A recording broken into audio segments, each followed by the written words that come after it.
บายดีท่านผู้ชมที่เคารพสบายดีท่านผู้ชมที่เคารพตอนหับทานเข้าสู่ข่าวเศร้าอรุณวันใหม่ประจำวันที่ 14 มีนาคม 2025หับหน้าที่รายงานข่าวในภาคนี้ข้าพเจ้าสุริยันพลเยี่ยมพร้อมด้วยเอกสารที่ประจักษ์ซึ่งวันนี้พวกเขาก็มีหลายข่าวที่มีความสำคัญและก็มีความน่าสนใจมานำเสนอทั้งข่าวภายในข่าวต่างประเทศและข่าวกีฬาพวกเขาจะไปเริ่มที่อาคารนอนคนเจ็บห้องหมอแขวงจำปาสักได้สร้างสำเร็จแล้วก็ได้มีการมอบรับทั้งการซึ่งโครงการนี้เป็นการช่วยเหลือล่าจากบริษัท AIF บริษัทที่ปรึกษาด้านการลงทุนและการก่อสร้างเกินไฟฟ้าจำกัดผู้เดียวกลุ่มบริษัทไซสนาจำกัดผู้เดียวมูลค่า16ตื้อกีบพิธีมอบรับอาคารครั้งนี้จัดขึ้นเช้าวันที่12มีนาผ่านมาที่ห้องหมอแขวงโดยการในเกียรติเข้าร่วมของท่านสอนไซศรีพันดอนนายกรัฐมนตรีท่านอรุณไซสุนราชเจ้าแขวงจำปาสักพร้อมด้วยพนักงานแพทย์หมอและภาคส่วนเกี่ยวข้องในพิธีท่านปริญญาเอกฤทธิกรภูมิศักดิ์ประธานกลุ่มบริษัท AIF ได้ต่างหน้าแก่ผู้ให้ทุนมีคำเห็นกล่าวมอบพร้อมทั้งยกให้เห็นสาเหตุและความเป็นมาในการให้ทุนช่วยเหลือล่าในการก่อสร้างอาคารนอนคนเจ็บให้แก่ห้องหมอแขวงจำปาสักแล้วก็ได้กล่าวมอบอาคารนอนคนเจ็บให้แก่ห้องหมอแขวงภายหลังสำเร็จการก่อสร้างและติดตั้งอุปกรณ์ต่างๆจากนั้นดร.คำสิงแก้วทองกุผู้อำนวยการห้องหมอแขวงจำปาสักก็ได้กล่าวรับอาคารนอนคนเจ็บหลังใหม่และท่านก็มีคำเห็นว่าคณะพักคณะอำนวยการพร้อมด้วยพนักงานห้องหมอแขวงจำปาสักทุกทนหน้ามีความภาคภูมิใจอย่างยิ่งที่ได้รับอาคารนอนคนเจ็บหลังใหม่ในครั้งนี้พอเป็นขีดหมายที่สำคัญในการยกระดับคุณภาพการปิ่นปัวตามเนื่องในคุณภาพ 5D 1 พอใจอยู่สถานที่ปิ่นปัวสุขภาพที่กระทรวงสาธารณสุขกำหนดออกทั้งเป็นการลดพรความแออัดลดพรความเสี่ยงจากการติดเชื้อภายในห้องหมอเหตุให้ห้องหมอมีอาคารนอนปิ่นปัวคนเจ็บขนาด68เตียงเพิ่มเติมเพื่อรองรับในแก่การมาปิ่นปัวของประชาชนบรรดาเผ่าใน4แขวงภาคใต้และก็ขอให้คำมั่นสัญญาว่าจะคุ้มครองนำไส้และปกปักรักษาอาคารนอนปิ่นปัวคนเจ็บที่ได้รับการช่วยเหลือครั้งนี้โดยความรับผิดชอบและเกิดประโยชน์สูงสุดพร้อมนี้เพื่อเป็นการแสดงความรู้บุญคุณต่อบรรดาบริษัทที่ได้ก่อสร้างอาคารนอนคนเจ็บห้องหมอแขวงจำปาสักดังนั้นเจ้าแขวงจำปาสักจึงได้มอบใบเกียรติคุณให้แก่บริษัทดังกล่าวให้เกียรติมอบโดยท่านอรุณไซสุนทรราชเพื่อเป็นการสรรเสริญคุณงามความดีของบริษัทที่ได้ให้การช่วยเหลือล่าในการก่อสร้างอาคารนอนคนเจ็บของห้องหมอแขวงจำปาสักครั้งนี้มาที่ศูนย์กลางสหพันธ์กัมพูชาลาวได้จัดพิธีรับฟังปาฐกถาวันสั่งตั้งพรรคประชาชนปฏิวัติลาวครบรอบ70 ปีซึ่งได้จัดขึ้นในวันที่13 มีนาคม 2025อยู่ที่ศูนย์ฝึกอบรมการร่วมมือลาวญี่ปุ่นโดยการเป็นประธานของสหายศิลวงศ์ขุดไพฑูรย์กรรมการกรมการเมืองศูนย์กลางพรรคประธานศูนย์กลางแนวลาวสร้างชาติในพิธีภายหลังสหายเล็ดไซยพรกรรมการศูนย์กลางพรรคประธานคณะบริหารงานศูนย์กลางสหพันธ์กัมพูชาลาวได้รายงานการนำพาซี่นำเวียกงานสหพันธ์กัมพูชาลาวในระยะผ่านมาและทิศทางเวียกงานจุดสุมในซุ้มปีต่อหน้าสหายศิลวงศ์ขุดไพฑูรย์ได้กล่าวปาฐกถาได้ยกให้เห็นถึงมูลเสื้อและไซสนะอันยิ่งใหญ่ของการปฏิวัติโดยภายใต้การนำพาซี่นำของพรรคประชาชนปฏิวัติลาวตลอดระยะ70 ปีการสร้างตั้งพรรคประชาชนปฏิวัติลาวเป็นเหตุการณ์การเมืองอันยิ่งใหญ่ในประวัติศาสตร์ของชาติลาวได้บ่งบอกว่าแต่นี้ต่อไปพรรคประชาชนปฏิวัติลาวเป็นผู้รับเอาภารกรรมประวัติศาสตร์แห่งการนำพาการปฏิวัติลาวก้าวขึ้นให้นักแน่นเข้มแข็งและทุกด้านและได้สร้างการหันเปลี่ยนอย่างแข็งแรงเลิกเซิงรอบด้านเกี่ยวกับเวียกงานพรรคก็สร้างปรับปรุงตนเองให้นักแน่นเข้มแข็งขึ้นอย่างบ่หยุดยั้งเพื่อรับประกันชัยชนะของการปฏิวัติแต่ละระยะพรรคนำพาสร้างรัฐให้ประชาชนโดยประชาชนเพื่อประชาชนพรรคนำพาพัฒนาเศรษฐกิจตลาดตามทิศสังคมนิยมพรรคนำพาพัฒนาวัฒนธรรมสังคมเพื่อความอยู่ดีกินดีของประชาชนบรรดาเผ่าพรรคนำพาเต้าโฮมความสามัคคีเป็นปึกแผ่นทั่วปวงชนทางชาติพรรคนำพาเวียกงานป้องกันชาติบนเส้นทางก้าวสู่จุดหมายสังคมนิยมพรรคนำพาก่อสร้างกำลังป้องกันความสงบที่เข้มแข็งมีแบบแผนทันสมัยและพรรคนำพาเปิดกว้างการพัวพันร่วมมือต่างประเทศซี่นำทุกขบวนการเวียกงานแห่งการสร้างสาพัฒนาประเทศชาติอย่างห่าวหันมีผลสำเร็จอย่างจบงามบนพื้นฐานความหักชาติเป็นตนเอง และสร้างความเข้มแข็งด้วยตนเองตอบสนองความเรียกร้องต้องการในการสร้างสถาพัฒนาประเทศชาติให้นับมือหังมีเข้มแข็งก็รวมแล้วการพัฒนาถาดังกล่าวก็เพื่อเป็นการโฆษณาศึกษาอบรมปลูกจิตสำนึกให้แก่พนักงานสมาชิกกรรมการกรรมกรและผู้ออกให้งานพร้อมทั้งยกให้เห็นความสามารถในการนำพาซี่น้ำและลักษณะน้ำหนาของพรรคเพื่อเป็นการศึกษาอบรมให้แก่คนรุ่นหนุ่มได้ศึกษาเรียนรู้มูลเสื้ออดีงามของพรรคให้ยืนยงตลอดไปและเข้าใจอย่างลึกซึ้งเกี่ยวกับประวัติการกำเนิดการเติบใหญ่ขยายตัวของพรรคประชาชนปฏิบัติลาวตลอดระยะ70 ปีผ่านมา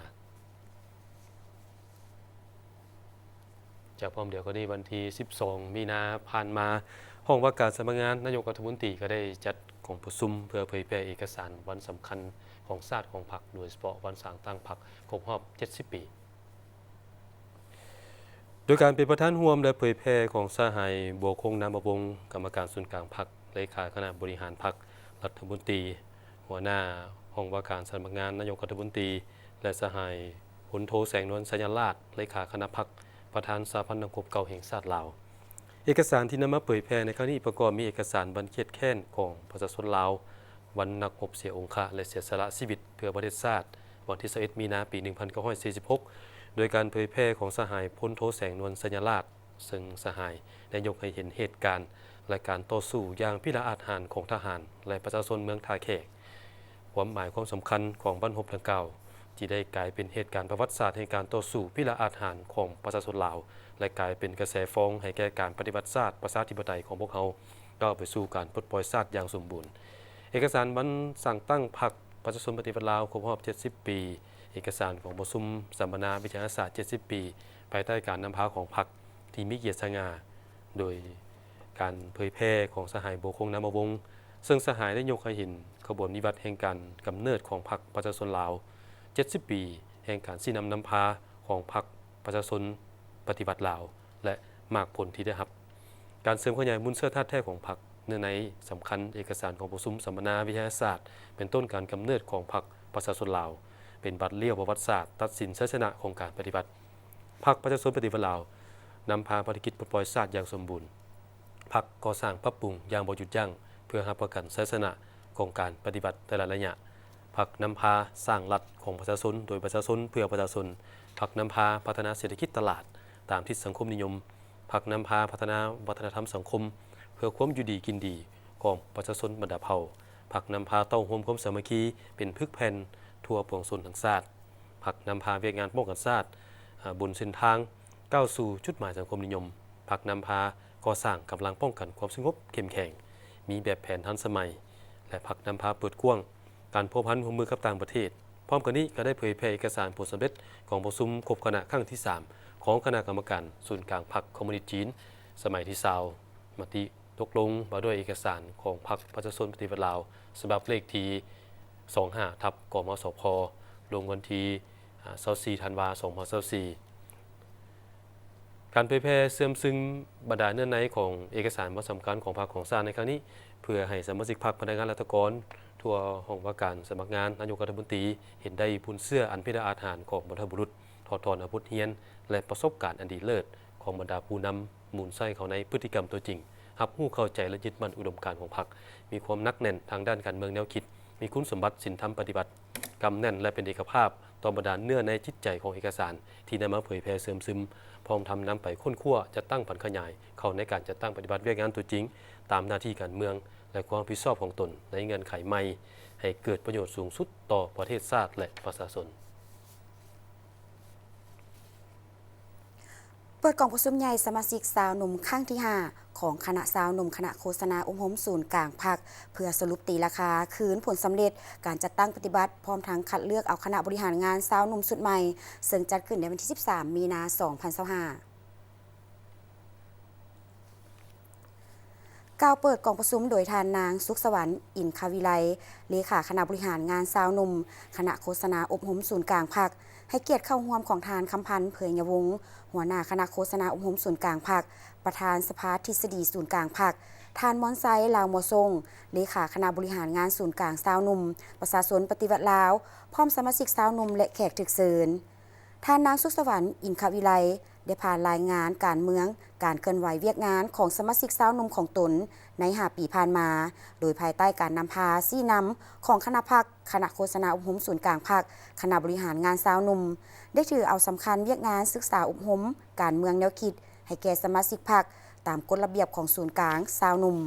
เอาใจใส่จัดตั้งผ่านขยายมติกองประชุมใหญ่ครั้งที่9ของพรรคมติกองประชุมใหญ่ครั้งที่5ขององค์คณะพรรคโฆษณาอบรมศูนย์กลางพรรคและมติกองประชุมใหญ่ที่ผู้แทนสาวหนุ่มทั่วประเทศครั้งที่8และมติอื่นๆที่เกี่ยวข้องเฮ็ดให้สาวหนุ่มของตนได้มีการเติบใหญ่ขยายโตและนักแน่นโดยผ่านขบวนการมหาชนเวียกงานตัวจริงจนกลายเป็นสมาชิกพรรคเป็นมหาชนก้าวหน้าและได้ประกอบส่วนในหลายเวียกงานซึ่งมันได้แสดงออกให้เห็นถึงเหรียญทรายแห่งงานสั้น1เหรียญทรายแห่งงานสั้น2มี14หน่วยเหรียญทรายแห่งงานสั้น3มี23หน่วยเหรียญทรายมิตรภาพจากสาธารณรัฐสังคมนิยมเวียดนาม2เหรียญเหรียญกาแห่งงาน12หน่วยเหรียญการสาวหนุ่มตะลุมบอน9หน่วยเหรียญการระนึก65ปีของศูนย์กลางสาวหนุ่ม88หน่วยใบย่องย่อขันรัฐบาลคณะโฆษณาอบรมศูนย์กลางพรรคและประเภทต่างๆทั้งหมด359ใบและกระบวนการด้านอื่นๆก็สามารถจัดตั้งปฏิบัติตามแผนการเคียงคู่กับผลงานญาติมาได้ก็ยังมีบางข้อคงค้างที่ต้องได้สืบต่อแก้ไขในต่อหน้าเพื่อเฮ็ดให้แนวใดให้สมาชิกสาวหนุ่มภายในคณะโฆษณาอบรมศูนย์กลางพรรคโดยเฉพาะวัยหนุ่มให้กลายเป็นผู้สืบทอดที่จงรักภักดีของพรรคเป็นสินไซแห่งยุคสมัยเฮ็ดล้อนหน้าที่การเมืองที่พรรคและรัฐมอบหมายให้และประกอบส่วนอย่างตั้งหน้าเข้าในการพัฒนาเวียกงานโฆษณาอบรมให้มีคุณภาพสูงขึ้นในตอนท้ายของประชุมได้ปอนบัตรคัดเลือกเอาคณะบริหารงานสาวหนุ่มสุดใหม่เพื่อมาสืบต่อบริหารเวียกงานในต่อหน้าโดยมีผู้ลงสมัครทั้งหมด13คนและได้เลือกเอา11คนโดยที่ประชุมเห็นดีเป็นเอกภาพกันเลือกเอาทานภูเวียงพงษ์สวัสดีเป็นเลขาคณะบริหารงานสาวหนุ่มคณะโฆษณาอบรมศูนย์กลางพรรคสุดใหม่พวกเขาไปต่อที่แขวงเวียงจันทร์ได้จัดกิจกรรมพบปะระหว่างกันน้ำแขวงอดีตกันน้ำแขวงแล้วก็ได้สัมภาษณ์พนักงานบำนาญก็เพื่อถอดถอนบทเรียนการยกสูงเวียกงานการเมืองแนวคิดการพัฒนาเศรษฐกิจสังคมสร้างกระบวนการฉลอง3 วันประวัติศาสตร์เพื่อจัดตั้งปฏิบัติแผนการเคลื่อนไหวของคณะโฆษณาอบรมศูนย์กลางพรรคที่เคลื่อนไหวเฮ็ดเวียกอยู่แขวงเวียงจันทน์โดยการสัมภาษณ์อดีตการน้ำแขวงเวียงจันทน์เนื่องในโอกาสการกักเกี่ยมเฉลิมฉลอง3 วันประวัติศาสตร์คือวันสั่งตั้งพรรคประชาชนปฏิวัติลาวครบรอบ70ปีวันสถาปนาสาธารณรัฐประชาธิปไตยประชาชนลาวครบรอบ50ปีและวันคล้ายวันเกิดประธานไก่สอนพรหมวิหารครบรอบ105ปีในวันที่12มีนาที่แขวงเวียงจันทน์ได้จัดกิจกรรมเต้าโฮมและพบปะระหว่างการน้ำแขวงและอดีตการนำและได้สัมภาษณ์พนักงานบำนาญเพื่อถอดถอนบทเรียนการซี่นำพาเวียกงานการเมืองแนวคิดการพัฒนาเศรษฐกิจสังคมสหายคำพันธ์สิทธิดำพากรรมการศูนย์กลางพรรคเลขาคณะบริหารงานพรรคแขวงเจ้าแขวงเวียงจันทน์ได้แสดงความเห็นว่ากิจกรรมครั้งนี้เป็นโอกาสที่สำคัญที่ได้เยี่ยมยามถามข่าวถึงชีวิตการเป็นอยู่ของพนักงานอาวุโสบำนาญผู้ที่ได้สร้างผลงานหลายอย่างปะไว้ให้รุ่นสืบทอดได้สืบต่อภารกิจในหน้าที่การเมืองภารกิจในการสร้างสาพัฒนาประเทศชาติดังคำเว้าที่ว่าได้กินข้าวบ่ลืมคุณผู้เฮ็ดนาซึ่งเป็นโอกาสได้พบปะแลกเปลี่ยนบทเรียนระหว่างการนำแขวงและอดีตการนำในการซี่นำพาการเมืองแนวคิดการพัฒนาเศรษฐกิจสังคมให้นับมีการพัฒนาดีขึ้นเป็นก้าวโอกาสนี้สหายมูลแก้วอรบูรณ์อดีตเลขาพรรคแขวงเจ้าแขวงเวียงจันทน์ได้มีคำเห็นว่าเวียกงานการเมืองแนวคิดมีบทบาทสำคัญเป็นเวียกวิทยาศาสตร์อันหนึ่งที่มีลักษณะศิลปะคนควรสรุปพฤติกรรมมีการโฆษณาอบรมและมีการประพฤติปฏิบัติพรรคเฮาได้เห็นสำคัญเวียกงานโฆษณาศึกษาอบรมการเมืองแนวคิดซึ่งนำเอาแนวทางนโยบายไปถึงประชาชนและนำพาประชาชนต่อสู้กู้ชาติปลดปล่อยประเทศชาติและสืบต่อนำพาปกปักรักษาและสร้างสรรค์พัฒนาประเทศชาติ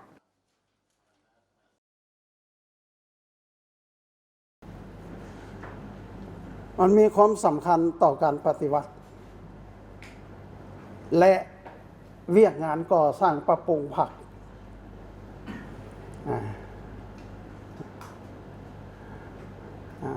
คันบ่มีเวียกอันนี้ การปฏิวัติบ่ได้ศาสนาบ่มีเวียกอันนี้พรรคบ่ได้ครับการพัฒนาสร้างสรรค์เติบใหญ่คือพรรคประชาชนปฏิวัติลาวเฮาคือกันนี่แหละอันนี้สร้างพรรคโดยการเมืองแนวคิดเด้แม่นบ่นี่มันมีความหมายสำคัญนะนี่แต่ว่าถามพวกเขาคนครัวเข้าเลิกเวียกงานการเมืองแนวคิดนี่นะมันมีบทบาทสำคัญอันหนึงการก่อสร้างโครงบนของสังคมระเบียบกฎหมายอย่างแม่นผ่านเวียกอันนี้พักสะพัดถือเอาเวียกการเมืองแนวคิดทฤษฎีเป็นเวียกสำคัญทำอิฐของตนเพื่อนำพาการปฏิวัติและก่อสร้างพรรคและถือเอาเวียกงานอันนี้เนี่ยเป็นเวียกอันทำอิฐของตนในการนำพาแม่นบ่อ่านพวกสหายลงคิดเบิ่งเด้อพวกเขาเนี่ยยังถือไพ่คอมโคอยู่3-4 อันขันนานแก้ป้าไปโดนเลยบ่ดีได้ โอกาสดังกล่าวการน้ำแขวงยังได้นำพาอดีตการน้ำเที่ยวชมสถานที่ท่องเที่ยวภายในแขวงตื่มอีกการเฉลิมฉลอง3 วันประวัติศาสตร์อยู่แขวงเวียงจันทน์แม่นติดพันกับการสร้างขบวนการคำนับหับตอนกองประชุมใหญ่3 ขั้นของพรรคของแขวงโดยมีกิจกรรมหลายอย่างเป็นต้นเชิญอดีตการน้ำแขวงลงปาฐกถาอยู่บรรดาเมืองและแผนกการนำพาอดีตการน้ำแขวงเยี่ยมชมหอพิพิธภัณฑ์ประธานไก่สอนพรหมวิหารและเยี่ยมชมสถานที่สำคัญอื่นๆจัดงานพบปะอดีตการนำจัดงานตลาดนัดวางแสดงสินค้า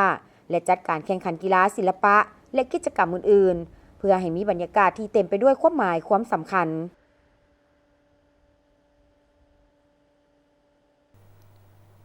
เจ้ามาถึงกิจกรรมของทางเพจข่าวโทรภาพแห่งชาติลาวเฮาก็คือร่วมกิจกรรมถามตอบภายใต้หัวข้อ70 ปีใต้ห่มธงพรรคซึ่งคำถามในมื้อนี้มีเท่าใดขอทีมงานขึ้นถึงหน้าจอเลยเนาะมื้อนี้มันคำถามเนาะให้ทางผู้ชมที่ว่าติดตามในขณะนี้นี่ร่วมกิจกรรมในพวกเขาเพื่อรุ่นรับเอาเสื้อที่นึกคำถามของพวกเขาในมื้อนี้ถามว่าแนวลาวอิสระเปลี่ยนมาเป็นแนวลาวสร้างชาติวันที่เดือนปีใดเจ้าซึ่งคำตอบเฮามีให้เลือก3คำตอบเนาะก็คือข้อกอไก่10 เมษายน 1952ข้อขอไข่6 มังกร 1956และข้อคอควาย16 มังกร 1959กติกาของพวกเขาเนาะย่ำมีพอหลายทานหลายมือพันมานี่ก็กติกานี่บ่ถูกต้องก็เลยพลาดโอกาสได้ครับเครื่องที่นึกจากพวกเขาเนาะคือการกดไลค์เนาะกดไลค์ระยะที่พวกเขากำลังออนแอร์สดๆนี่ถามตอบเรื่องกิจกรรมนี้เนาะกดไลค์แล้วก็ตอบคำถามว่าข้อใดที่ท่านคิดว่าถูกเนาะแล้วอย่าลืมกดแชร์เนาะกดแชร์แคปหน้าจอแล้วส่งมาให้พวกเขาทางข้อความเพจข่าวทสลเนาะนี่เพจข่าวทสลนี่แล้ววันนี้ท่านใดที่ว่าตอบไวที่สุดแล้วก็ถูกต้องเจ้ารับเสื้อจากพวกเขาไปเลย1 ผืนเจ้าส่วนว่าท่านที่ตอบไวฮองลงมาบัดนี้สิเป็น2 3 4 5ก็ยังมีโอกาสรุ่นพวกเขาจะจับสลากสุ่มเลือกเอาผู้โชคดีอันนี้ก็มาร่วมกิจกรรมกับพวกเขาได้พวกเขาจัดกิจกรรมจนไปฮอดพุ่นแล้ววันที่22 มีนาจันทร์ค้านพุธนี่พวกเขาจันทร์พุธศุกร์เนาะพวกเขานี่จะตั้งคำถามเจ้าส่วนวันอังคารพฤหัสแล้วก็วันเสาร์จันทร์อังคารพฤหัสแล้วก็เสาร์พวกเขาจะมีการเฉลยแล้วก็ประกาศผู้โชคดีเจ้าพวกเขายังมีข่าวอีกจำนวนหนึ่งที่น่าสนใจมานำเสนอมาที่นครหลวงเวียงจันทน์เล็งหารือเพื่อแก้ไขการใช้น้ำประปาที่บ่เพียงพอตามความต้องการตัวจริงองค์การปกครองนครหลวงเวียงจันทน์และรัฐวิสาหกิจน้ำประปานครหลวงเวียงจันทน์เล็งปรึกษาหารือเพื่อซอกหาวิธีแก้ไขการสนองน้ำประปาที่บ่เพียงพอกับการสมไส้ตามตัวเลขการผลิตของโรงงาน6 แห่งเพียงแต่ 348,000 ซึ่งตามความต้องการตัวจริงแล้วแม่น 400,000 เม็ดก้อนต่อมือท่านศิริราชทงศิลป์ทองเพ็งรองเจ้าของนครหลวงเวียงจันทน์ประธานสภาบริหารรัฐวิสาหกิจน้ำประปานครหลวงเวียงจันทน์ได้กล่าวว่า กองประชุมปรึกษาหารือระดมแนวความคิดเกี่ยวกับเวียกงานน้ำประปาอยู่นครหลวงเวียงจันทน์ได้จัดขึ้นในวันที่ 12 มีนาคม 2025 ที่รัฐวิสาหกิจน้ำประปานครหลวงเวียงจันทน์ว่าการสมไส้น้ำประปาอิงใส่สถิติแสดงให้เห็นว่าการสมไส้น้ำประปาแม่นมีท่าเอียงการขยายตัวอย่างไววาเนื่องจากการพัฒนาเศรษฐกิจสังคมมีการขยายตัวอย่างก้าวกระโดดถ้าเทียบใส่การขยายกำลังการผลิตของโรงงานน้ำประปาแต่กงกันข้ามกับการสร้างโรงงานน้ำประปาสัมผัสบ่ได้รับการก่อสร้างขยายตัวไปเคียงคู่กับความต้องการการสมไส้น้ำประปาฉะนั้นจึงก่อให้เกิดความต้องการสมไส้หลายกว่าการสนองต่อกับสภาพการดังกล่าวองค์การปกครองนครหลวงเวียงจันทน์ก็ได้ติดตามสุกยู่และใกล้ชิดติดแท้ตลอดมาเพื่อแก้ไขปัญหาความต้องการของการสมไส้น้ำประปาของประชาชนที่สมไส้น้ำประปาให้ทั่วถึงและเพียงพอเจ้าคือเห็นน้ำกันระยะผ่านมานี่องค์การปกครองนครหลวงเวียงจันทน์นี่ก็ได้อนุมัติให้แผนกแผนการและการลงทุนของนครหลวงเซ็นสัญญาก่อสร้างโรงงานน้ำประปาที่บ้านทาดอกคำเมืองเศรษฐานีจำนวน 100,000 เมตรก่อนกำลังค้นคว้าพิจารณาอนุมัติให้ก่อสร้างโรงงานอยู่บ้านห้วยหอมอันนี้มันประมาณ 20,000 เมตรก่อนเนาะแล้วก็กำลังจะจัดตั้งปฏิบัติลงมือก่อสร้างโรงงานผลิตน้ำอยู่จีไนโมตื่มอีกได้รายงานมานี่ 40,000 เมตรก่อนต่อวันสามารถผลิตได้อยู่จีไนโมนี้พร้อมกันนั้นองค์การปกครองนครหลวงก็ได้ระดมผลขวยและสุกยู่ภาคเอกชนก็คือคนในธุรกิจได้พร้อมกันลงทุนเข้าใส่การก่อสร้างโรงงานและวางระบบสายท่อน้ำประปาเพื่อให้สามารถสนองให้แก่การต้องการของผู้สมไส้ในสังคมนี่แหละให้มันเพียงพออย่างไรก็ตามอิงตามการรายงานของรัฐวิสาหกิจน้ำประปานครหลวงเห็นว่ากำลังการผลิตน้ำประปาจาก6โรงงานนี่ได้เพียงแต่ 348,000 เมตรก่อนต่อวันแต่ว่าไปเบิ่งอัตราการนำไส้ที่ว่ามันจะสูงกว่าชัดเจนเนาะคืออยู่ที่ 400,000 เมตรก่อนต่อวันบ่เพียงพอแน่นอนและอนาคตนี่ยิ่งจะเพิ่มขึ้นอีกเพราะเศรษฐกิจเฮามีการขยายตัวเด้ฉันต้องได้ทุ่มงบในการสร้างโรงงานใหม่เนาะเพื่อเฮ็ดให้การใช้น้ำของพวกเฮานี่มีความเพียงพอแต่ดังนั้นแล้วเพิ่นก็เลยได้มีการเปิดเผยข้อมูลให้พวกเขาฮู้ว่าระยะยามแล้งมานี่นะยามแล้งหรือว่ายามบุญปีใหม่ลาวสิมาถึงนี่ต้องได้ใช้น้ำหลายแน่นอนเนาะใช้น้ำหลายเฮ็ดให้น้ำอาจจะบ่เพียงพอก็ต้องได้ตรงน้ำไว้หั่นแหละแต่ถ้านี่มีเงื่อนไขดีอาจจะมีถังเก็บน้ำไว้เจ้าแต่สำหรับหลายคนที่ยังบ่มีถังก็ต้องได้หาวิธีตรงน้ำใส่ถังไว้หั่นแหละเนาะเจ้าวันนี้เฮาไปต่อที่เปิดโครงการก่อสร้างขัวอูข้ามน้ำมาเนาะจุดบ้านแพร่เมืองเอดพิธีเปิดโครงการก่อสร้างขัวอูข้ามน้ำมาอยู่บ้านแพร่เมืองเอดแขวงหัวพันเพิ่นจัดขึ้นวันที่11มีนาคมมาโดยการเข้าร่วมของท่านคำแพงไสสุมแพงเจ้าแขวงหัวพันมีบรรดาการนำแขวงเมืองต่างนามบริษัทเฮาเมาก่อสร้างเจ้าของโครงการตลอดฮอดอำนาจการปกครองของบ้านและพ่อแม่ประชาชนเข้าร่วมขัวอูข้ามน้ำมาเนาะที่จะสร้างมีโรงยาวนี่มัน162 เมตรกว้าง 2.4 เมตรก่อสร้างด้วยเหล็กเป็นส่วนใหญ่ทั้ง2ฝากมีเสาเบตงเสริมเหล็กเพื่อจองสายขัวรวมมูลค่าทั้งหมด90 กว่ากีบเป็นทุนของรัฐบาลลาวโดยแม่นบริษัทกลุ่มเป็นกลุ่มบริษัทบุญทวีทรัพย์จำกัดเป็นผู้ที่รับเหมาก่อสร้างโดยเริ่มต้นก่อสร้างนับตั้งแต่เปิดโครงการเป็นต้นไปซึ่งจะใช้เวลาการก่อสร้างประมาณ8 เดือนจึงจะสำเร็จทางนี้ก็เพื่อทดแทนหัวไม้ไผ่ที่ประชาชนได้ก่อสร้างในทุกปีนั้นเพื่อให้ประชาชนนักเรียนภายในบ้านหรือว่าบ้านใกล้เคียงได้เดินทางไปมามีความสะดวกสบายกว่าเก่ามาที่สาวกสิกรกลุ่มผลิตกสิกรรมปลูกพืชพักของบ้านนาสาวสามารถปลูกพักเป็นสินค้าได้หลายขึ้นตอนแรกวันที่ 12 มีนาคม 2025 นี้ทานลินคำดวงสวรรค์รัฐมนตรีกระทรวงกสิกรรมและป่าไม้พร้อมโดยคณะได้เยี่ยมยามกลุ่มผลิตกสิกรรมปลูกพืชพักที่บ้านนาสาวนครหลวงพระบางแขวงหลวงพระบางมิทานสัญญาสุมพลภักดีรองหัวหน้าแผนกกสิกรรมและป่าไม้พร้อมโดยคณะนำคันแขวงห้องการกสิกรรมนครหลวงพระบางทีมงานประสานโครงการสวนหลักเกษตรและการผลิตเป็นสินค้าขนาดน้อยและกลุ่มผลิตกสิกรรมปลูกพืชพักให้การต้อนรับท่านสมดีศรีประเสริฐต่างนาสาวกสิกรกลุ่มผลิตกสิกรรมปลูกพืชพักบ้านนาสาว ได้รายงานการจัดตั้งปฏิบัติกิจกรรมของโครงการสนหลักเกษตรและการผลิตเป็นสินค้าขนาดน้อยที่ได้ให้ทุนช่วยเหลือกลุ่มกสิกรรมดังกล่าวจำนวน40ครอบครัวนาทีการผลิตหลายกว่า27เฮกตาร์โครงการสนองทุน259ล้านกีบซึ่งในเงินทุนดังกล่าวได้มีการเจาะน้ำบาดาลที่ใช้ไฟฟ้าโซลาร์เซลล์และการสนองแนวพืชพักจำนวนหนึ่งระยะผ่านมาสามารถปลูกพืชพักขายได้ถึง 10,700 กิโลราคาขายเฉลี่ย 8,000 กีบต่อกิโลสามารถสร้างรายรับทั้งหมดได้เกือบ85ล้านกว่ากีบถ้าเทียบใส่ในเมื่อก่อนถือว่าเป็นโครงการที่เข้ามาสนับสนุนเห็นว่านี่การผลิตและการเกษตรดังกล่าวเฮ็ดให้ชีวิตการเป็นอยู่ของกลุ่มชาวเกษตรกรพอกุ้มกินแต่มาถึงปัจจุบันทุกครอบครัวที่เป็นสมาชิกกลุ่มผลิตมีชีวิตการเป็นอยู่ที่ดีขึ้นเป็นก้าวๆแสดงให้เห็นอย่างจะแจ้งมีบางครอบครัวกลายเป็นครอบครัวตัวแบบในการปลูกพืชพักสามารถส่งเสริมลูกได้ทำเฮียนจนว่าจบสายสามัญและวิชาชีพทั้งมีเงินแห่ไว้ในครอบครัวเพื่อใช้ในยามจำเป็นในตอนท้ายทานลินคำดวงสวรรค์ได้มีคำเห็นย่องยอสมเสยกลุ่มผลิตกสิกรรมปลูกพืชพักบ้านนาสาวที่ได้จัดตั้งปฏิบัติบรรดากิจกรรม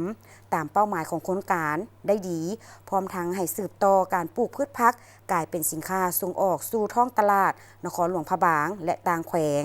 ทางได้กล่าวขอบใจโครงการสนหลักเกษตรและการผลิตเป็นสินค้าขนาดน้อยที่ได้ทุนช่วยเหลือและให้ชาวเกษตรกรมีชีวิตการเป็นอยู่ที่ดีขึ้นทั้งมีเวียกเฮ็ดงานทำที่มั่นคงถือว่าได้รับผลดีหลายเนาะสำหรับกลุ่มผลิตพืชผักแบบนี้นี่หลายแขวงเห็นหลายเลยโดยเฉพาะมันทั้งหลวงพระบางนี่ก็เห็นมีหลายสมควรเนาะเพิ่นก็สนองตลาดได้ดีมีรายรับที่ดีภาคส่วนรัฐเพิ่นก็ให้การสุขยุ่งช่วยเหลือซอกหาตลาดให้หรือว่าให้ทุนช่วยเหลือมีวิชาการเบิ่งน้ำไปต่อที่การน้ำแขวงคำมวลเพิ่นได้ติดตามความคืบหน้าการก่อสร้างปรับปรุงเส้นทางในเทศบาลเมืองท่าแขกการลงเคลื่อนไหวในครั้งนี้ก็ประกอบมีโครงการปรับปรุงและซ่อมแปลงเส้นทางแต่ไฟแดงทาง13ใต้หาส่วนสุดทางเบตงห้านจอยเครื่องเย็นมีลงยาวอยู่387เมตรกว้าง23.2เมตรในนี้ความกว้างหน้าทางเบตงเสริมเล็กเบื้องละ9เมตรหน้านี่23เซนติเมตรคูกลางกว้างอยู่ 1.3 เมตรห้องระบายน้ำแบบปิดทางยางเฉลี่ยกว้างเบื้องละ2เมตรประกอบมีงบประมาณของแขวงนี่ประมาณ10ตึกว่ากีบเนาะตามที่แจ้งมาแล้วก็เงินสมทบของโครงการปรับปรุงและซ่อมแปลงทาง13ใต้มูลค่า 82,000 ดอลลาร์สหรัฐรับเหมาโดยบริษัทรัฐวิสาหกิจก่อสร้างทางเล็ก8เริ่มลงมือจัดตั้งปฏิบัติแต่วันที่30ธันวาคม2024ฮอดปัจจุบันสำเร็จการก่อสร้างห้องระบายน้ำเบตงเสริมเล็กแบบปิดโตยูเป็นแบบปิดโตยู2ข้างทางเลยแล้วก็ปูเบตงหน้าทางสำเร็จ1เบื้องความคืบหน้าทั้งหมดนี่ 62.35 ส่วนห้อยสำหรับการเทเบตงหน้าทางคาดว่าจะให้สำเร็จและนำไส้ก่อนบุญปีใหม่ลาวจะมาถึงนี้ต่อมาเป็นโครงการก่อสร้างทางเบตงซอยเรียบตามเฮือนทานไทยพรทางเบตงขัวห้วยสะคามเนาะหาทาง5804นี่นะลวงยาวนี่มัน393เมตรหน้าทางปูด้วยเบตงเสริมเล็กกว้าง6เมตรหนา20เซนติเมตรมีห้องระบายน้ำเบตงเสริมเล็กแบบปิดโตยู1เบื้องมูลค่าสัญญา3ตื้อ500ล้านกีบรับเหมาโดยบริษัทเกตสุวรรณก่อสร้างจำกัดลงมือจะตั้งปฏิบัติแต่วันที่19กุมภาพันธ์2025ปัจจุบันกำลังก่อสร้างสั้นดินแดงห้องพื้นท้องพื้นของทางนี่ความคืบหน้ากับประมาณ20สันห้อยทะลุบุกเบิกและก่อสร้างทางดินแดงแต่วัดจอมแจ้งหาประตูปิดเปิดน้ำปากห้วยสีมังลงยาวนี่ 2.3 กิโลเมตรหน้าทางปูดินแดงกว้าง7เมตรมูลค่านี่ 3.1 ตื้อกีบรับเหมาโดยบริษัทแสงเจริญก่อสร้างก่อทางจำกัดลงมือจัดตั้งปฏิบัติเวียกภาคสนามแต่วันที่25กุมภาพันธ์2025มาฮอดปัจจุบันกำลังก่อสร้างสั้นดินแดงยกระดับทางมีความคืบหน้าไปแล้ว15ส่วนห้อยทั้ง2โครงการสำหรับการก่อสร้างคาดว่าจะให้สำเร็จก่อนเข้าสู่ฤดูฝนปีนี้คันเข้าฤดูฝนมันก็จะยากไปได้แม่นแล้วมีความยุ่งยากไปแม่นแล้วหนทางก็จะไปเพเสียหายการเดินทางก็จะลำบากหน่อยนึงมาที่เขาจะไปเบิ่งสถาปัตยกรรมที่โดดเด่นและล้ำค่าก็คือปราสาทเฮือนหินอยู่ที่เมืองไซภูทองแขวงสวรรณเขต ภาษาเฮือนหินอยู่เมืองภูทองแขวงสวรรณเขตเป็นสถาปัตยกรรมที่โดดเด่นล้ำค่าและเป็นภาษาเฮือนหินแห่งที่2ของประเทศลาวถัดจากวัดภูจำปาสักภาษาเฮือนหินดังกล่าวเป็นสถาปัตยกรรมที่โดดเด่นล้ำค่าบ่งบอกถึงความมีหัวคิดประดิษฐ์สร้างของประชาชนลาวในสมัยโบราณและเป็นสัญลักษณ์ให้แก่คนรุ่นหลังได้เห็นความเป็นมาของชาติลาวที่เป็นชาติหนึ่งที่มีความเจริญรุ่งเรืองศรีวิไลย์ทางด้านอารยธรรมที่บรรพบุรุษลาวในแต่ละยุคแต่ละสมัยและศักดิ์สิทธิ์มาถึงในทุกวันนี้ในแต่ละปีองค์การปกครองเมืองไซภูทองจะได้จัดงานเฉลิมฉลองผาศาสตร์เฮือนหินดังกล่าวซึ่งในปี 2025 นี้การเฉลิมฉลองจะได้จัดขึ้นเพิ่นได้จัดขึ้นในเมื่อวานนี้เนาะโดยมีการแห่พระศาสตร์เพิ่งรูปจำลองผาศาสตร์หินเฮือนหินงูสวงงัวโทนเต่าคำและขันหมักเบ่งใหญ่เพื่อเป็นการสักการะบูชาให้แก่ผาศาสตร์เฮือนหินซึ่งเป็นปีที่4ที่เพิ่นได้จัดกิจกรรมดังกล่าวนี้ขึ้นมาภายในงานยังมีการวางแสดงสินค้าการซื้อขายสินค้าและการชมศิลปะวรรณคดีและกิจกรรมอื่นๆที่น่าสนใจในงานอีกเติมจะเป็นมรดกของชาติเฮาได้นี่นะต้องได้ปกปักรักษาไว้แล้วก็พยายามโฆษณาประชาสัมพันธ์ให้ฮู้ถึงที่มาถือว่าเป็นอีกหนึ่งในสถานที่ท่องเที่ยวอยู่แขวงสวรรณเขตที่น่าสนใจอยู่ไซภูทองพวกเขายังมีข่าวต่างแขวงจำนวนหนึ่งที่น่าสนใจเพราะเขาไปแขวงลงน้ำทารองประธานคณะบริหารงานศูนย์กลางสหพันธ์กรรมบาลลาวเขาเยี่ยมและพบปะห้องเจ้าแขวงหลวงน้ำทาท่านพรสารวิไลเม่งรองประธานคณะบริหารงานศูนย์กลางสหพันธ์กรรมบาลลาวได้รายงานเกี่ยวกับการมาเยี่ยมยามและเฮ็ดเวียกอยู่แขวงหลวงน้ำทาในครั้งนี้ก็เพื่อเป็นการสุกยู่การกะเกี่ยมกองประชุมใหญ่ของสหพันธ์กรรมบาลแขวงหลวงน้ำทาสมัยที่เก่าพร้อมทั้งนำเอาพาหนะเครื่องใช้ของการมามอบให้สหพันธ์กรรมบาลแขวงหลวงน้ำทาโอกาสเดียวกันทานศรีวิไลปั่นแก้วห้องเจ้าแขวงหลวงน้ำทาได้กล่าวแสดงความยินดีต้อนรับการมาเคลื่อนไหวย่ำย้ำและเฮ็ดเวียกอยู่แขวงหลวงน้ำทาของท่านรองประธานคณะบริหารงานศูนย์กลางสหพันธ์กรรมบาลลาวพร้อมด้วยคณะและได้แสดงคำขอบใจที่เห็นได้ความสำคัญอันจำเป็นและได้นำเอาเครื่องมามอบให้สหพันธ์กรรมบาลแขวงหลวงน้ำทาในครั้งนี้โอกาสดังกล่าวท่านพรสารวิไลเม่งรองประธานคณะบริหารงานศูนย์กลางสหพันธ์กรรมบาลลาวพร้อมด้วยคณะได้เข้าเฮ็ดเวียกร่วมกับคณะประธานสหพันธ์กรรมบาลแขวงมีหัวหน้าห้องหัวหน้าแขนงและพนักงานวิชาการเข้าร่วมท่านบุญเลิศดวงเงินประธานคณะบริหารงานสหพันธ์กรรมบาลแขวงได้รายงานการจัดตั้งปฏิบัติหน้าที่เวียกงานของสหพันธ์กรรมบาลแขวงในระยะผ่านมาซึ่งยกให้เห็นถึงผลงานที่พ้นเด่นหลายด้านในการจัดตั้งปฏิบัติเวียกงานกรรมบาลแขวงหลวงน้ำทาในระยะผ่านมาพร้อมกันนั้นยังได้ประกอบคำคิดคำเห็นเพื่อเป็นการแลกเปลี่ยนในการจัดตั้งปฏิบัติหน้าที่เวียกงานให้มีความกลมเกลียวถูกต้องตามระเบียบการระหว่างกระทรวงกรมและท้องถิ่นเพื่อเฮ็ดให้การดำเนินกองประชุมใหญ่ของสหพันธ์กรรมบาลแขวงหลวงน้ำทาสมัยที่เก่าให้ท่วงทันตามกำหนดเวลาและได้รับผลสำเร็จโอกาสที่มาเคลื่อนไหวเยี่ยมย้ำและเฮ็ดเวียกอยู่แขวงหลวงน้ำทาท่านพรสารวิไลเม่งรองประธานคณะบริหารงานศูนย์กลางสหพันธ์กรรมบาลลาวได้นำเอาพาหนะประเภทรถจักร5 คันเครื่องนุ่งห่มและอุปกรณ์ไอทีเครื่องใช้ห้องการจำนวน5 ชุดรวมมูลค่า155 ล้านกว่ากีบมอบให้สหพันธ์กรรมบาลแขวงเพื่อนำใช้เข้าในการจัดตั้งปฏิบัติหน้าที่เวียกงานเติมอีกสมาชิกสภาแห่งชาติประจำเขตเลือกตั้งที่7ลงเคลื่อนไหวเฮ็ดเวียกอยู่เมืองเพียงแขวงไสยบุรีซึ่งนำโดยท่านจัตวาแก้วคำเฮ็ดสมาชิกสภาแห่งชาติประจำเขตเลือกตั้งที่7แขวงไสยบุรีพร้อมโดยคณะสมาชิกสภาแห่งชาติประจำเขตเลือกตั้งที่7แขวงไสยบุรีและสมาชิกสภาประชาชนแขวงประจำเมืองเพียงโดยได้รับการต้อนรับจากท่านบุษกรอินทรังสีเจ้าเมืองเพียงพร้อมโดยการนำของเมืองพนักงานทหารตำรวจและประชาชนบรรดาเผ่าต้อนรับอย่างอบอุ่นการลงมาในเทื่อนี้ท่านบุษกรอินทรังสีเจ้าเมืองเพียงได้รายงานสภาพการจัดตั้งปฏิบัติเวียกงานที่ผลเด่นของเมืองในระยะ1 ปีผ่านมาโดยย่อซึ่งในระยะผ่านมาถึงแม้นว่าจะได้รับผลกระทบโดยกงจากการแพร่ระบาดของพยาธิโควิด -19 ภ ภัยธรรมศาสตร์ศัตรูพืชพยาธิสัตว์บวกกับสภาพพันธุ์แปรของโลกแต่ภายใต้การสินำพาขององค์คณะพรรคเมืองเพียงองค์การปกครองแต่ละขั้นความเป็นเจ้าการเข้าร่วมของประชาชนบรรดาเผ่าภายในเมืองสามารถรักษาได้เสถียรภาพทางด้านการเมืองสังคมมีความสงบปลอดภัยมีความเป็นระเบียบเรียบร้อยโดยพื้นฐานเศรษฐกิจมีการขยายตัวอย่างต่อเนื่องเฉลี่ย6กว่าส่วน100ต่อปีรวมยอดรายรับภายในเมืองได้ทั้งหมด 1,700 กว่าตื้อกีบเฉลี่ยใส่หัวคนหนึ่งได้26ล้านกว่ากีบต่อคนต่อปีคงประกอบเศรษฐกิจได้หันเปลี่ยนตามทิศอย่างต่างหน้าด้านวัฒนธรรมสังคมก็ได้รับการปรับปรุงพัฒนาดีขึ้นเป็นก้าวๆจากนั้นสมาชิกสภาแห่งชาติเขตเลือกตั้งที่7แขวงสยามบุรีก็ได้เผยแพร่ผลสำเร็จกองประชุมสมัยสามัญเทื่อที่8ของสภาแห่งชาติสุดที่เก่าและสภาประชาชนแขวงสุดที่2เพื่อให้การนำทุกขั้นพนักงานทานตำรวจตลอดถึงประชาชนบรรดาเผ่าทุกชั้นคนได้รับรู้ถึงการตกลงและการรับรองเอาบรรดานิติกรรมต่างๆรวมถึงปัญหาของศาสตร์ก็คือของแขวงสยามบุรีที่สภาได้รับรอง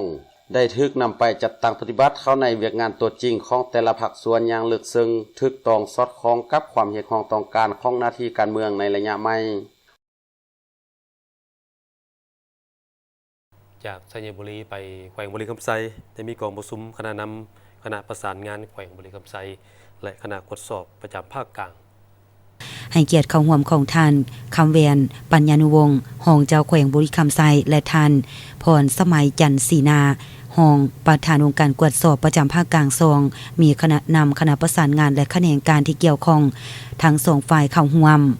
กองประชุมได้ผ่านข้อตกลงของการตรวจสอบแห่งรัฐว่าด้วยการแต่งตั้งผู้ชี้นำและคณะตรวจสอบแห่งรัฐดำเนินการตรวจสอบโครงการก่อสร้างชลประทานน้ำซุนเมืองบุรีคันแขวงบุรีคำไซและข้อตกลงว่าด้วยการแต่งตั้งคณะชี้นำรวมและคณะประสานงานคันแขวงเข้าร่วมเฮ็ดเวียกกับคณะตรวจสอบประจำภาคกลางซองในการดำเนินการตรวจสอบโครงการก่อสร้างทางปูยางทรงสารแต่แยกทางเลขที่13ไตบ้านสีสะอาดพันบ้านนาเข้าลมหาแยกทางเลขที่0107บ้านนายางความยาว25กิโลเมตรและดำเนินการตรวจสอบโครงการก่อสร้างชลประทานน้ำซุนเมืองบุรีคันแขวงบุรีคำไซทางนี้ก็เพื่อรับประกันทิศให้การปฏิบัติหน้าที่เวียกงานตรวจสอบดำเนินไปอย่างเป็นระบบถูกต้องตามจุดประสงค์ระดับคาดหมายเนื้อในการตรวจสอบขั้นตอนและวิธีการตรวจสอบประเภทการตรวจสอบโครงเขตเป้าหมายกำหนดเวลาตรวจสอบและโครงประกอบบุคลากรบนพื้นฐานระเบียบหลักการกฎหมายว่าด้วยการตรวจสอบแห่งรัฐมาตรฐานการตรวจสอบแห่งรัฐที่ได้กำหนดไว้และในสาเหตุให้การบริหารรัฐการปฏิบัติวินัยแผนการเงินให้มีความเข้มงวดจำกัดส่องวางการละเมิดระเบียบกฎหมายอย่างขาดตัวกองประชุมอย่างใดพร้อมการปรึกษาหรือในการประสานงานระหว่าง2คณะในการสืบยูติดตามในการตรวจสอบความพร้อมด้านเนื้อในและเวียกงานอื่นๆที่ปิ่นออมมาที่แขวงสารวันคณะบริหารงานพรรคเมืองสารวันดำเนินชีวิตการเมืองท้ายสมัยที่9ติดพันกับแผนพัฒนาเศรษฐกิจสังคมภายใต้การเป็นประธานของสหายจันทร์ศรีรอนศรีสมบูรณ์กรรมการพรรคแขวงเลขาคณะบริหารงานพรรคเมืองเจ้าเมืองสารวันเป็นเกียรติเข้าร่วมของสหายสมใจอุ่นจิตคณะประจำพรรคแขวงห้องเจ้าแขวงสารวันผู้สินำเวียกงานหอบด้านเมืองสารวันท่านจันทร์สมรพรหมแสงคณะประจำพรรคแขวงหัวหน้าคณะโฆษณาอุปมแขวงห้องหัวหน้าอนุกรรมการโฆษณาอุปมขบวนการและย่องย่อขันแขวงพร้อมด้วยบรรดาสหายในคณะบริหารงานพรรคเมืองหน่วยพรรคอ้อมข้างเมืองเข้าร่วมกองประชุมในครั้งนี้เป็นกองประชุมที่มีความหมายความสำคัญเป็นเงื่อนไขหอบด้านในการดำเนินกองประชุมใหญ่ขององค์คณะพรรคเมืองรับประกันให้แก่การสืบต่อนำพาภารกิจปฏิวัติที่ภาครัฐและประชาชนมอบหมายในต่อหน้าโดยเฉพาะแม่นการดำเนินชีวิตการเมืองไทยสมัยที่9เพื่อให้เลิกซึ่งแก้ไขได้จุดอ่อนขอบกพร่องและสิ่งท้าทายภายในพรรครับประกันการสำรวจกวดกาตีราคาปัญหาที่เกิดขึ้นภายในพรรคอย่างลึกซึ้งถึงท้องและเด็ดขาดสร้างให้พรรคมีความปลอดภัยเข้มแข็งและหนักแน่นตามทิศสีนำของพรรคกองประชุมในครั้งนี้ใช้เวลา2วันและแบ่งออกเป็น2วาระที่สำคัญคือเสื่อมซึม3เอกสารเพื่อเป็นบอนอิงให้แก่การดำเนินชีวิตการเมืองไทยสมัยคือหำเฮียนเอาแบบแผนวิธีเฮ็ดเวียกและคุณสมบัติศีลธรรมปฏิบัติของประธานไกรสอนพรหมวิหารเอกสารฝึกฝนหล่อล้อมคุณฐานการเมืองและคุณสมบัติศีลธรรมปฏิบัติของพนักงานสมาชิกพรรคในเงื่อนไขปัจจุบันเอกสารว่าด้วยมาตรฐานของพนักงานสมาชิกพรรคในระยะใหม่จากนั้นได้ผ่านทางรายงานการเมือง ห่างบทสำรวจแผนพัฒนาเศรษฐกิจสังคมห่างบทสำรวจการนำพาร่วมคนครัวและประกอบคำเห็นใส่ห่างบทรายงานต่างๆพร้อมนั้นได้เสื่อมซึมเอกสารที่สำคัญจำนวนหนึ่งของคณะจะตั้งศูนย์กลางภาคและคณะกวดกาศูนย์กลางภาคและหาฟังคำเห็นสีนำจากบรรดาสหายคณะภาคขันเทิงเพื่อเป็นบทอิงในการปรับปรุงเนื้อในเอกสาร3บทดำเนินชีวิตการเมืองสำรวจกวดกาภายในคณะบริหารงานพรรคเมืองเพื่อเป็นข้อมูลเงื่อนไขให้แก่การดำเนินชีวิตการเมืองเพื่อตำหนิส่งข่าวก่อสร้างช่วยเหลือซึ่งกันและกันบนหลักการของพรรคพอเข้ามาตอนที่สุดฝึกอบรมสร้างบ้านป้อมมั่นกลุ่มบ้านสู่หบติดเรียนอยู่กลุ่มบ้านกกพุงใต้เมืองทาแต่งแขวงไซกอกสหายพันเอกหลอดนันทวงศ์หัวหน้าห้องเสนาธิการทหารแขวงเสกองได้ขึ้นสรุปการอบรมหัดเอบให้กองหอยกองร้อนตามทิศทางแผนการปรับปรุงกำลังประกอบอาวุธให้มีความเติบใหญ่เข้มแข็งหอบด้านมีระเบียบแบบแผนทันสมัยเกี่ยมพร้อมเฮ็ดสำเร็จหน้าที่ปกปักรักษาและสร้างสรรค์พัฒนาประเทศชาติยิ่งตามความเรียกร้องต้องการของหน้าที่เวียกงานในเฉพาะหน้าและยาวนานเว้าเฉพาะก็คือปรับปรุงคุณภาพก่อนกำลังกองหอยกองร้อนให้มีคุณภาพสูงจุดประสงค์ในการอบรมก็แม่นเพื่ออบรมให้อำนาจการปกครองแก่ฮื้นฮู้ได้ทางวิธีสร้างแผนการรับประกันรับใช้สงครามและอบรมให้กำลังกองร้อนปกสก็แม่นเพื่อเจ้าเรียนรู้วิธีสร้างแผนการสรุปป้องกันบ้านและเรียนรู้ได้ยุทธวิธีเพื่อให้มีความชำนาญเพื่อรับใช้ในเวลาสภาพการขึ้นเรียกงานปกสนี่พวกเฮากับจุดประสงค์ในการอบรมนี้ก็เป็นเพื่อให้รู้วิธีสกัดกั้นต้านอัคคีภัยและกับวิธีย่องใหญ่ประชาชนภัยในเมื่อสงครามเกิดขึ้นตัวจริงและทิศทางต่อไปนี้พวกเฮาจะได้มีเพื่อปรับปรุงให้กำลังร้อนองค์การปกครองการจัดตั้งทุกขั้นให้มีความคุ้มแข็งจัดตั้งประกอบและก็สามารถนำใช้วิชาที่เรียนมานี้ไปจัดปฏิบัติให้มันเกิดดอกออกผลซึ่งการอบรมครั้งนี้ร่วมมี3ภาคคือภาคการเมืองภาคการทหารภาคปฏิบัติตัวจริงเวียกงานป้องกันความสงบแม่นได้นำเอาข้อตกลงของรัฐมนตรีกระทรวงป้องกันประเทศฉบับเลขที่1411ทับกปทว่าโดยการเคลื่อนไหวของกำลังกองร้อนเพื่อเฮ็ดให้สัมมนากรมีความรับรู้เสริมซึมกำเนียนเข้าใจอย่างลึกซึ้งต่อแนวทางป้องกันชาติอยู่หักฐานบ้านของตนหูที่ตังภาระบทบาทสิทธิหน้าที่ความรับผิดชอบมีสติเป็นเจ้าของประเทศชาติในการปกปักรักษาสร้างความเป็นเอกราชมีน้ำใจรักชาติรักบ้านเกิดเมืองนอนเฮ็ดให้สังคมมีความสงบสุขและประกอบส่วนสร้างสรรค์พัฒนาประเทศชาติผ่านการจัดตั้งอบรมสามารถตีราคาความรับรู้เข้าใจของนักสัมมนากรได้75ส่วนหอยของจำนวนพ้นเข้าร่วมทั้งหมด92สหายในนี้ขันเก่งมี18สหายขันก้างมี39สหายและได้คัดหมาย35สหายประกอบเข้าเวียกงานป้องกันชาติปฏิบัติได้40ส่วนห้อยเวียกงานปกสปฏิบัติได้35ส่วนห้อยทั้งนี้ก็เพื่อเฮ็ดให้นักสมกรกำเนียนด้านทฤษฎีหลักการศิลปยุทธยุทธวิธีหูหมุนใส่บัญชาสู่หบขันของต้นให้ถูกหลักการมีพลิกไว้ของแขวทั้งหมดนี้คือการรายงานข่าวในข่าวเช้ารุ่นใหม่ในวันนี้ขอบใจท่านผู้ชมทุกท่านที่ให้เกียรติติดตามรับชมโฆษกทั้งสองพร้อมทีมงานทุกคนลาท่านผู้ชมไปก่อนพบกันได้ใหม่ในโอกาสหน้าสบายดี